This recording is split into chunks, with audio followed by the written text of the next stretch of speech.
want a second look. Yeah, there's something about this one, isn't there? Familiar somehow. We think we're stuck in a specific fragment in time, and we've been repeating that same fragment over and over again. But the flirting's over, Sherlock. Daddy's had enough now.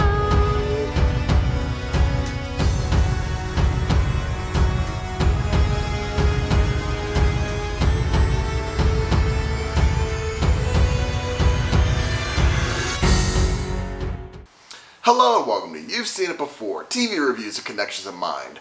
The Book of Boba Fett is the latest installment in the live-action Star Wars Disney Plus catalog, and this series focuses mainly on Tamora Morrison as Boba Fett and Ming-Na as Fennec Shand, and this series picks up right where the teaser at the end of Mandalorian Season 2 left us, where Boba Fett has stepped into the role of Jabba the Hutt, and he has taken over his territory. However, he's finding this to be a larger prospect than he may have intended, as old criminal rivals are challenging his authority, and even the people of Mos Eisley are saying, hey, who are you to be the rightful leader of this community? And this series focuses on can Boba Fett secure power before a all-out criminal war erupts with innocent bystanders caught in the crossfire.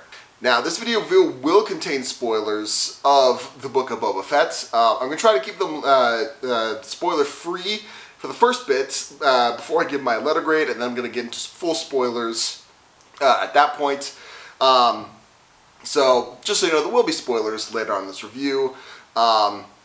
That being said, is the Book of Boba Fett worth watching? Is it worth your time? Is it a good Star Wars series, given all the other Star Wars series that have come before us on Disney+? I would say, yes, this is definitely worth watching.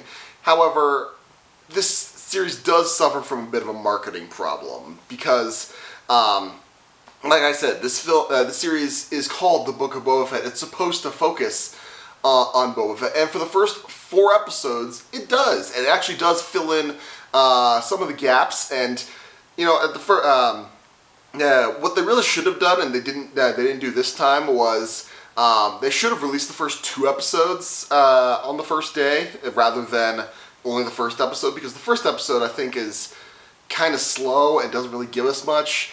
All it really does is introduce us to the kind of narrative mechanic of the first 4 episodes are very heavy on, you know, I would say the split is kind of 30-70, of 30% you're in the timeline right after, you know, Boba Fett took over from Jabba the Hutt and Bib Fortuna, and he's trying to figure stuff out there, and the other 70% is flashback, filling in some of the gaps in the timeline between after, you know, Boba Fett got eaten by the Sarlacc in Return of the Jedi, and when we next see Boba Fett show up in Mandalorian Season 2, that's trying to fill in some of those gaps, mostly on his time in Tatooine. And yeah, like, it's interesting information that we get from this, and there's some cool set pieces associated with those 4 episodes. However, episodes 5, 6, and 7 completely switch gear, in my opinion, and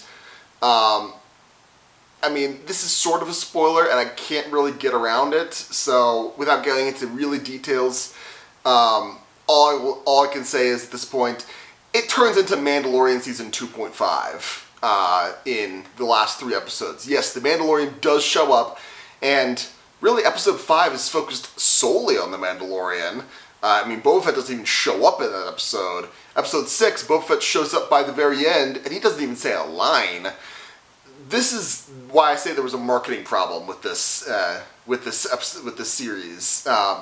If there was, you know, if this was just called Mandalorian Season 3, and we could have gone with that, and yes, people may have questioned some of the order of the episodes, some things. You could have even, you know, interspliced a couple of the the order of the episodes, like you could have did 1, 2, and then episode 5, and then episode 3 and 4, and then 6 and 7, and that could have worked as a solid Mandalorian Season 3, in my opinion. As it is, the Book of Boba Fett, yes, the first 4 episodes are interesting, and you got some good set pieces, but really, I keep getting hung up on this. It becomes the next season of The Mandalorian. And for a little bit of The Mandalorian, season 2.5, it's amazing. I love it.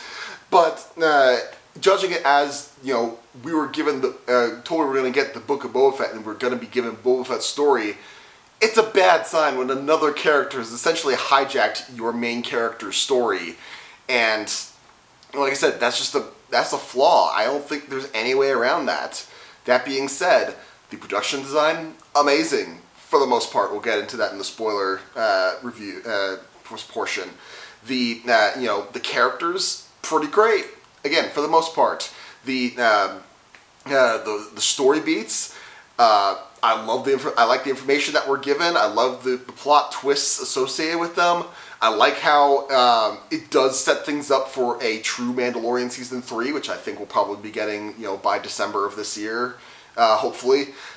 And really, I would say the main failing of this set of 7 episodes was the marketing and how it was presented.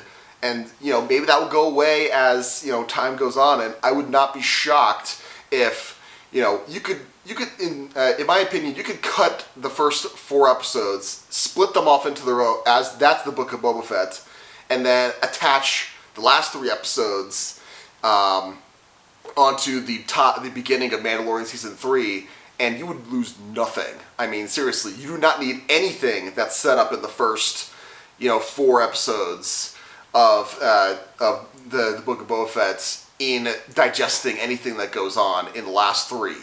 So that's really my main thought as to the failing of this season. Overall, though, I would say, it was pretty good. Very back heavy, I would say, but overall pretty good. I would say if I was going to give the Book of Boba Fett a letter grade, I would say this is a B+. Again, that it's not an A just because of the bad marketing and the bad expectation setting on that point, and the fact that your main character story gets hijacked by another character. So that's why I gave it a B+ on that front. So with that out of the way, let's get into some spoiler talk on the Book of Boba Fett, and here's where I get into some plot developments and character arcs that may seem familiar to you and where you may have seen them before. Now, again, just like The Mandalorian, this is very much a Western setting. I mean, for crying out loud, the bounty hunter at the very end, what's his name, Cad Bane or something like that? I guess he's a character from the Clone Wars. I've never seen the Clone Wars, so I'll take your word for that. But he's straight out of a Western. He's basically, we have the gunslinger and, him facing off with Cobb Vanth, classic gunslinger sort of thing. And, the fact that, Boba Fett's like, no, we're facing this, crime war, we need more muscle.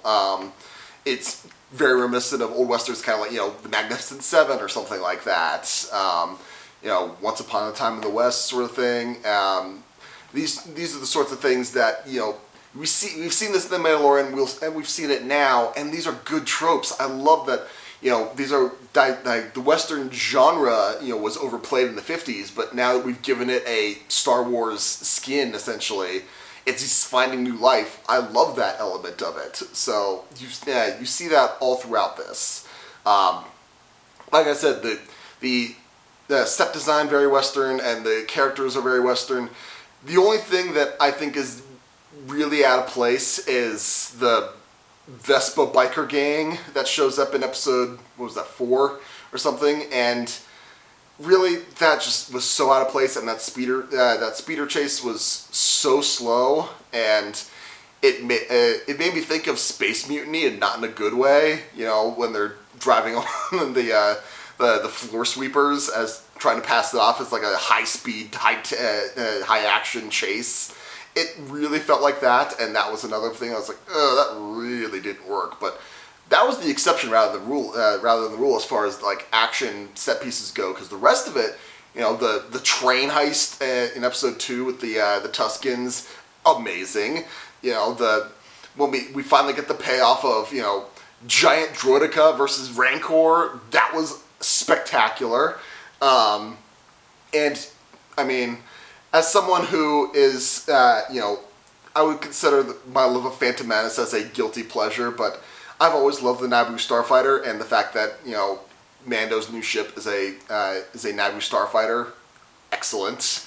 So, really, like I said, you can talk about these things. It is a good set of episodes of Star Wars, but again, that failing of they really messed up how they sold this show, and the fact that, you know, the Boba Fett kind of disappears from his own story is kind of a bad thing, in my opinion. So, but as I said, if you called this, you know, Mandalorian season 2.5 right from the get-go, I think it would have that issue would have gone away substantially, and I think people would have just loved this entirely. Maybe they just did that just so that, you know, once episode 5 rolled around, that, you know, oh, Mandalorian's coming back sooner than we expected. It's like, maybe that was their whole method behind that, but I don't think that really worked long term. So, those are my main thoughts on Book of Boba Fett. What did you think of this season? Did you like it? Did you not like it? What about my analysis? Do you agree, disagree? Let me know in the comments down below. Thank you so much for watching. I appreciate whatever audience I can get. Be sure to look for my most recent TV review as well, which was for the first part of Season 1 of Star Trek Prodigy, as well as my next movie review, which will be for Death on the Nile. That's coming up, and if you liked this video or any other video on my channel, please give me a like, share it, and especially a subscribe. I'd very much appreciate it. Thank you so much for watching. You guys are the best. But just remember, there is nothing new under the sun, and yes, you have seen it before.